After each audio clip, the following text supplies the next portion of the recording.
Hello everyone, welcome to Uttam's academy turning point. ఈ వీడియోలో మనం ప్రవాసీ భారతీయ దివస్ గురించి చూడబోతున్నాం. చాలా ఇంపార్టెంట్ వన్. ప్రవాసీ భారతీయ దివస్ అంటే ఎన్ఆర్ఐ, నాన్ రెసిడెంట్ ఇండియన్స్.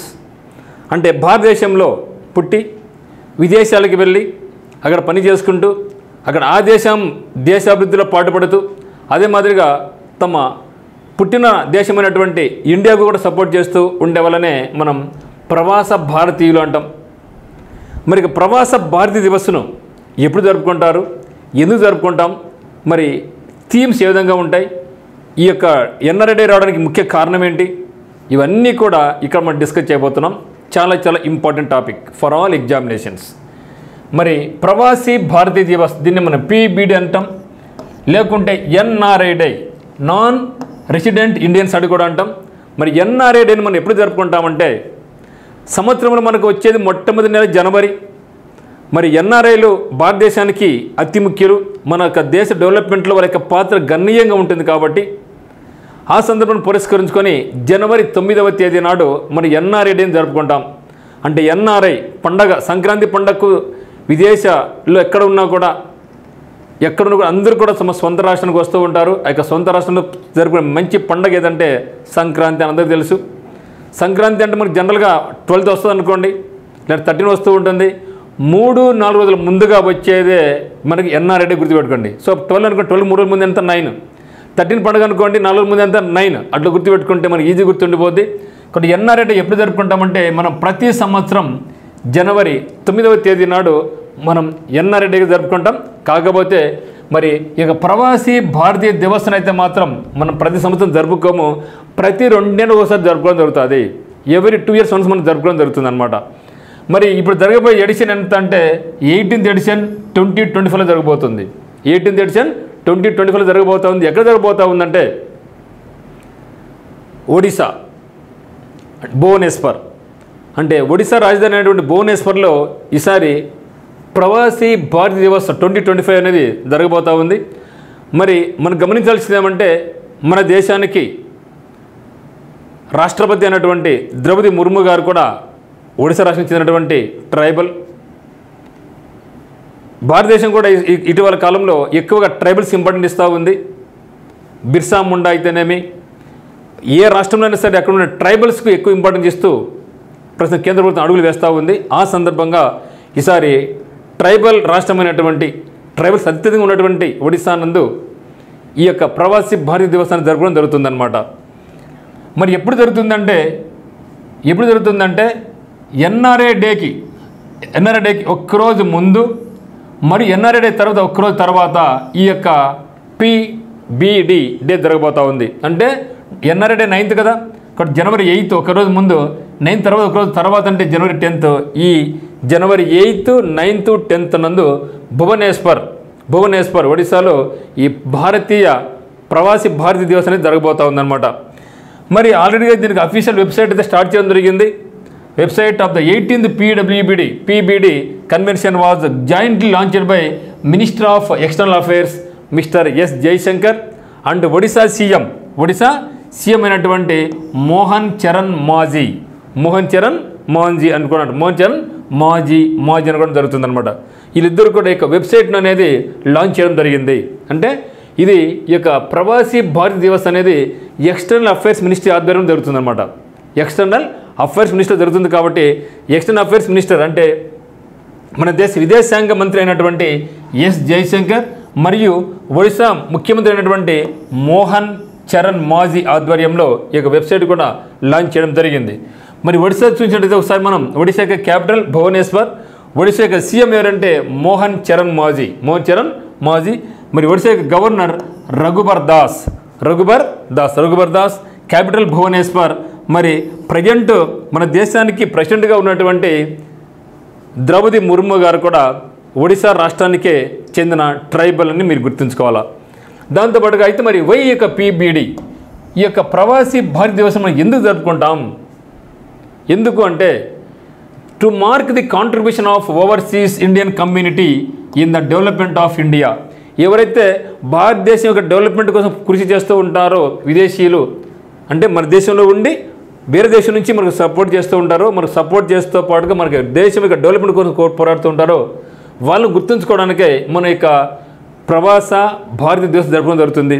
దాంతోపాటుగా మనకు పెద్ద ప్రవాసీయుడు ఎవరంటే మన మోహన్ దాస్ కరమ్చంద్ గాంధీ. మహాత్మా గాంధీ గారు దక్షిణాఫ్రికాకి వెళ్ళారు. సో దక్షిణాఫ్రికా నుంచి జనవరి 9 1915లో ఇండియాకి తిరిగి రావడం జరిగింది. అంటే ఇండియాలో పుట్టాడు మహాత్మా గాంధీ గారు, దక్షిణాఫ్రికాకి వెళ్ళారు చదువు కోసం, పరిశ్రమ కోసం. ఆ తర్వాత అక్కడ ఇండియన్స్ యొక్క పడే బాధలు చూడలేక నా దేశానికి ఏదో చేయాలి అని మళ్ళీ తిరిగి ఇండియాకి రావడం జరిగింది.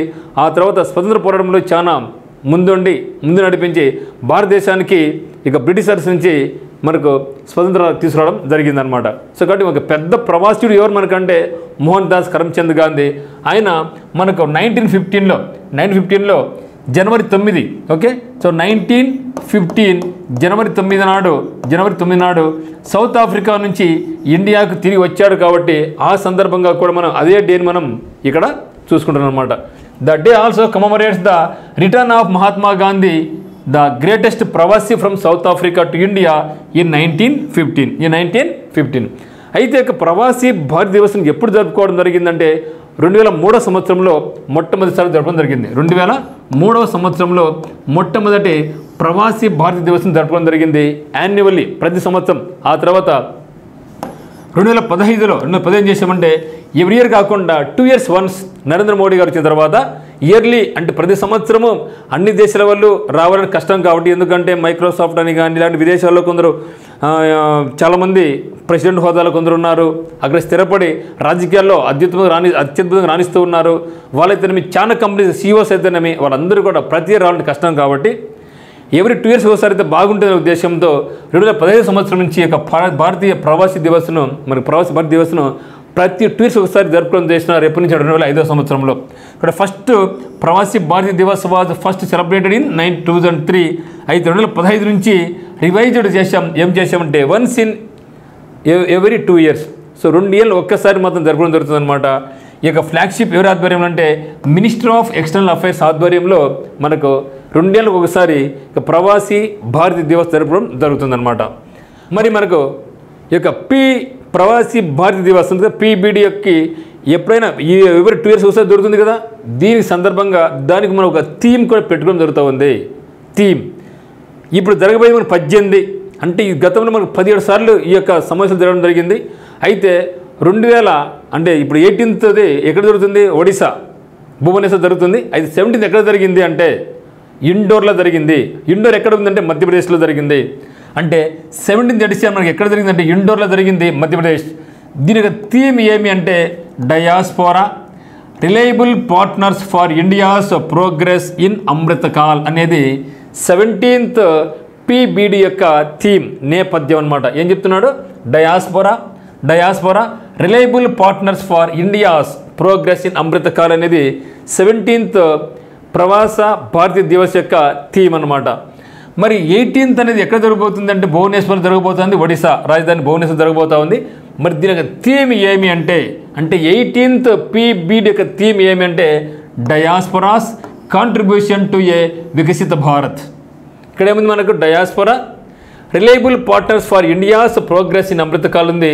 మరి ఇక్కడ ప్రజెంట్ ఇది థీమ్ ఏమంటే డయాస్పోరాస్ కాంట్రిబ్యూషన్ టు ఏ వికసిత భారత్. ఇక్కడ మనం గమనించినట్లయితే డయాస్పోరా ఉంది కదండి, వాటి మీనింగ్ డయాస్పోరా. ఇది చాలామంది చెప్పరు వాడిది మీనింగ్ డయాస్పోరా అంటే ఏదో గుడ్డిగా నేర్చుకుంటున్నాం. డయాస్పోరా అనేసి దాని మీనింగ్ తెలిస్తే మనం ఎప్పుడు గుర్తుపెట్టుకుంటాం మిత్రమా. సో డయాస్పోరా అంటే ప్రవాసీలు అని అర్థం, స్కాటర్ పీపుల్ అని అర్థం. అంటే ఒక దేశంలో కన్నా అన్ని రకాల దేశాలు మన స్కాటర్ అయి ఉన్నారు, వెదజల్లిపడి ఉన్నారు అన్ని దేశాలలో. వాళ్ళందరినీ కూడా ఒక చోటు తీసుకురావడం జరుగుతుంది. ఈ యొక్క ప్రవాసీ భారతీయ దివస్ నాడు తీసుకురావడం జరుగుతుంది. కాబట్టి దాన్ని డయాస్పోరా అంటాం.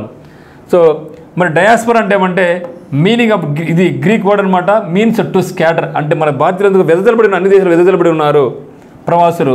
ఏ community of people who do not live in their country of origin, అంటే తమ యొక్క సొంత మాతృభూమిలో నివసించుకోకుండా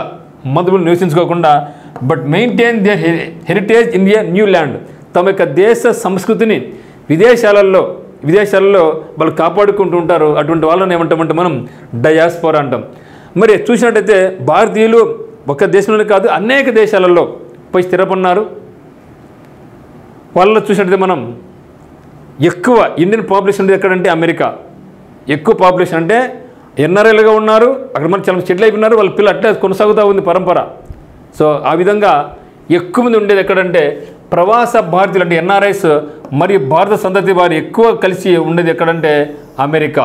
సో అమెరికా దేశంలో ఎక్కువ మంది ఎన్ఆర్ఐస్ మరి ఇండియన్ యొక్క పాపులేషన్ ఎక్కువ ఉండేది ఎక్కడంటే అమెరికా. అట్లా కాకుండా ఎన్ఆర్ఐస్ పరంగా ఎక్కువ ఉండేది ఏదంటే మనకు చాలా ఉన్నాయి. యునైటెడ్ అరబ్ ఎమిరేట్స్ ఉంది, యుఎస్ఏ ఉంది, సౌదీ అరేబియా ఉంది, నేపాల్. ఇవి కాకుండా అనేక దేశాలలో మన వాళ్ళు చాలా కంపెనీస్ హెడ్గా ఉన్నారు. కొన్ని దేశాల్లో అయితే అక్కడ రాజకీయాలు కూడా చాలా యాక్టివ్ ఇన్వాల్వ్ అయ్యి అక్కడ ప్రెసిడెంట్గా వైస్ ప్రెసిడెంట్గా కూడా మనకు ఉన్నారనమాట. సో మరి హైయెస్ట్ ఇండియన్ పాపులేషన్ ఎక్కడంటే అది మాత్రం యుఎస్ఏ మాత్రమే అని మీరు గమనించాలా. కాబట్టి ఇది మనకు చాలా ఇంపార్టెంట్. ఏం చెప్తున్నా కూడా ఎన్ఆర్ఐ డే ఎప్పుడు మనకు జనవరి 9th. ఎక్కడ జరగబోతా ఉంది 2025 అంటే మనకు ఒడిస్సా భువనేశ్వర్. ఇది జరగబోయేది 8వ ఎడిషన్ అంటే 18th ఎడిషన్. ఈ రాజ్యంలో జరగబోతుందంటే ఇది ఎక్స్టర్నల్ అఫైర్స్ మినిస్టర్ ఎవరంటే జైశంకర్. ఇది మరి మాత్రం చాలా చాలా ఇంపార్టెంట్. ఇటువంటి మరిన్ని వీడియోస్ కావాల్సిన వాళ్ళకి కంపల్సరీ మనకి ఛానల్ సబ్స్క్రైబ్ చేసుకోండి. మరి మన యొక్క టర్నింగ్ పాయింట్ కోచింగ్ సెంటర్ నందు SBI clerks, SBI POs, RRB, NTPC అయితే గ్రూప్ అయితేనేమి, ఎస్ఎస్సి, సీజీఎల్, సిహెచ్ఎస్లు, ఎంటీఎస్, జీడీ, సిపిఓ ఎగ్జామినేషన్స్కి మరి ముఖ్యంగా ఆంధ్రప్రదేశ్ హైకోర్టు సంబంధించినటువంటి కోర్స్ ఆఫ్లైన్లోను ఆన్లైన్లోనూ అందుబాటులో మనకు ఉందన్నమాట. మరి మీకు ఏమైనా డౌట్స్ ఉంటే 8688080880 మీరు కాల్ చేయొచ్చు. ఆన్లైన్ కోర్స్ పరంగా అయితే మాత్రం ఉత్తమ్ అకాడమీ యాప్ డౌన్లోడ్ చేసుకోండి. కోచింగ్ పరంగా అయితే మాత్రం మీరు టర్నింగ్ పాయింట్ కోచింగ్ సెంటర్ కడపకు రావచ్చు. సో అందరికీ call the very best. Thank you for watching. But don't forget to like this video, share this video and subscribe the channel. Thank you.